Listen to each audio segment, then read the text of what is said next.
Memasuki musim penghujan, kuliner hangat memang selalu menjadi incaran. Bakso adalah salah satunya. Seperti apa lika-liku menjadi pedagang kaki lima ini, mulai dari mempersiapkan dagangan hingga berkeliling menjajakan? Berikut segmen Sehari Menjadi.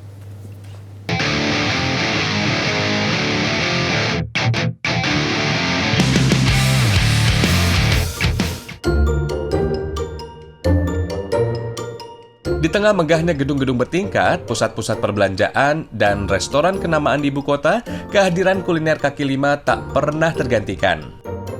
Badan Pusat Statistik mencatat, hingga tahun 2019, 55% lebih masyarakat bekerja di sektor informal. 39% diantaranya mencari rezeki di Jakarta sebagai pedagang kaki lima.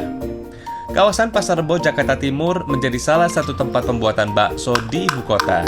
Eits, tapi bukan yang digerobak ya. Ini bakso khas Kota Kembang, Bandung, bernama bakso cuanki. Sepintas cuanki mirip dengan bakso Malang. Ada tahu putih isi, pangsit rebus, pangsit goreng, siomay, dan bakso goreng. Semuanya berawal dari sini. Kita ke pasar pagi-pagi. Ini ikan tenggirinya yang mau dipakai untuk bikin pangsit. Nanti kalau bakso baru kita pakai daging. Tenggiri, bos. Ikan tenggiri dipilih karena rasanya yang lebih kuat dibanding ikan jenis lain. Jika ikan tenggiri dipakai untuk adonan pangsit dan kuah, adonan bakso menggunakan daging sapi. Bakso biasanya bagian mana, Bang, dagingnya? Lamusir. Itu apa tuh lamusir? Lamusir punggung. Oh, punggung. Jadi bukan yang bagian lain ya? Kenapa harus pakai bagian ini? Dibikin baksonya lebih mekat. Lebih bagus baksonya. Lebih bagus. Katanya sih baksonya lebih pekat, mungkin lebih berasa kali ya? Iya. Lebih kenyal juga ya? Kalau paha bisa dibikin bakso cuma nyimpan. Daging tidak dibuat terlalu halus agar teksturnya tetap ada, termasuk bagian urat daging sapi tetap terasa. Justru yang dicari yang malah ada urat-uratnya begini ya. Tapi tenang, karena kan nggak susah karena udah dihalusin.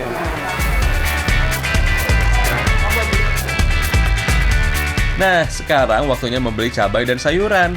Pagi hari menjadi waktu favorit untuk berbelanja karena bahan masakan masih dalam kondisi segar. Lanjut. Oke Bang, let's go. Cihuy. Di kawasan Pasar Rebo, ada lebih dari 30 penjual bakso cuanki yang beroperasi. Tapi sejak pandemi, tak sampai setengahnya yang mampu bertahan. Hampir 20 pedagang yang sebagian berasal dari Pulau Jawa, akhirnya pulang ke kampung halaman. Sekarang saatnya saya membuat adonan untuk bakso dan pangsit. Ya, yang biasa saya pakai daging sekilo, sagunya seperempat. Daging sekilo, sagu seperempat. Kilo. Loh, bukannya banyakan tepungnya ya biasanya yang saya tahu? Nggak bisa, nggak bakal jadi bakso kalau begitu. Berarti banyakan dagingnya dong? Harus banyak daging, itu juga termasuk kebanyakan sagunya segitu. Kalau pengen bagus lagi, ya paling cuma 1 on doang untuk sekilo daging itu. Perbandingan 1 kg daging dengan seperempat kilogram tepung sagu membuat bakso kenyal dan dagingnya terasa. Tambahkan juga penyedap rasa dan garam untuk menambah gurih adonan daging.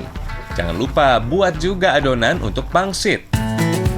Sudah, ini sebetulnya udah ada daging gilingnya, sudah digiling terlebih dahulu.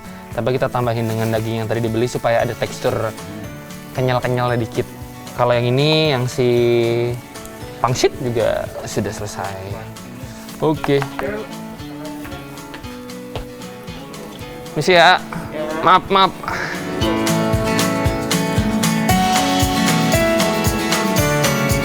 Untuk membuat pangsit cuanki, isi adonan ikan tenggiri di kulit pangsit. Jadi wanginya tuh harum. Dan perbandingan juga nggak yang terlalu pelit. Setengah ikan misalkan, 1 perbandingannya baru si sagu. Sekali membuat, pedagang bisa menghabiskan 4 kg ikan tenggiri dan 8 kg sagu, atau total 12 kg adonan. Sementara kulitnya menghabiskan 30 kg kulit pangsit. Oke. Jangan kebanyakan ntar rugi, tapi jangan kedikitan ntar nggak berasa. Ini sudah ya. Bagus kagak, ngacak-ngacak iya. Tuh, miring dia. Terbuka. Ya, 2 terbuka. Duh, revisi. Sambil yang lain membuat pangsit, saya lanjut membuat bakso daging. Jika pangsit dibuat 2 kali dalam seminggu, bakso daging harus dibuat setiap hari. Biasanya satu pedagang membawa 1 sampai 3 kg bakso untuk dijual. Sekali ngadon ini kurang lebih 3 kilo ya. Ini untuk pedagang cuanki yang ntar jualan. Dan bisa menjadi sekitar 300 bakso yang ukurannya kecil-kecil. Tapi kalau yang ukurannya agak gede ya, cuman paling jadi beberapa puluh aja.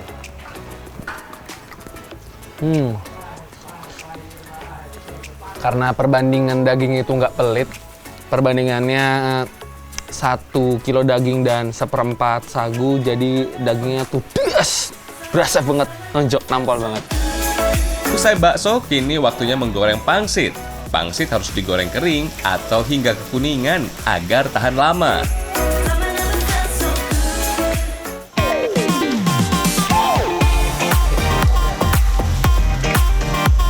Puluhan kilogram pangsit yang digoreng disimpan dalam lemari makanan dan akan diambil seperlunya setiap hari. Dari masak-pemasak adalah tester. Panas. Panas. Ikan tenggirinya mantep coy. Kasih kuah. Cakep. Tuh. Bisa awet berhari-hari. Dan kalau kelebihannya nih ya, dia kalau ditarik, digigit, itu nggak langsung piar, tapi kayak agak sedikit ngelawan karena dia pakainya sagu. Dan ini yang jadi ciri khas bakso cuanki. Ini ya, pangsit goreng. Matahari semakin meninggi, waktunya bersiap jualan. Jangan lupa siapkan cabainya ya. Untuk bakso cuanki, cabainya hanya menggunakan 1 bahan, cabai hijau yang telah direbus. Emang ciri khasnya juga sih bakso cuanki, suka yang sedang garingnya gitu. Oh, sedang garingnya, Ya, jadi nggak kriuk semua. Untuk memastikan agar sajian tetap hangat hingga malam hari, para pedagang membawa serta kompor kecil. Waktunya saya berjualan. 1 porsi bakso cuanki dihargai Rp10.000 dengan isi 5-15 potong, tergantung jenis menu yang dipesan. Eits. Nah, yang fair tuh nahan keseimbangan ya kan, bukan masalah kuat ya Pak ya. Nggak seimbang tuh blok rugi dong. Hal pertama yang saya rasakan ketika berjualan adalah rasa pegal yang luar biasa.